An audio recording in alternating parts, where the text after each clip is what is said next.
ఈ మట్టి ఘటములో మహదైశ్వర్యం.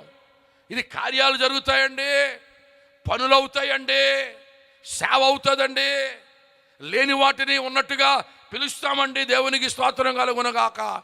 శూన్యములో నుండి సమస్తము కలుగుతాయండి. బహుదీన స్థితిలో నుండి గొప్ప దీవెనకరమైన స్థితిలోనికి మార్చబడతామండి. దేవునికి స్తోత్రం కలుగునగాక. మనం ఇచ్చయించుటకును అది కార్యసాధన చేసుకోవడానికి దేవుడు కృప చూపాడండి. దేవునికి స్తోత్రం కలుగునగాక. మనం ఆశించడానికి, ఇచ్చయించడానికి, ఇచ్చయించిన దాన్ని కార్యసిద్ధిలో మనం పొందుకోవడానికి ప్రభువైన యేసుక్రీస్తులో సమస్త అవకాశము ఉంది. దేవునికి స్తోత్రం కలుగునగాక. లేని వాటిని ఉన్న వాటిగా పిలిచే దేవుడు అండి ఆయన. మృతులను సజీవులుగా చేసే దేవుడు. ఈ మట్టి ఘటంలో ఆ మహదైశ్వర్యం ఉంది. తెలుసా నీకు ఆ సంగతి?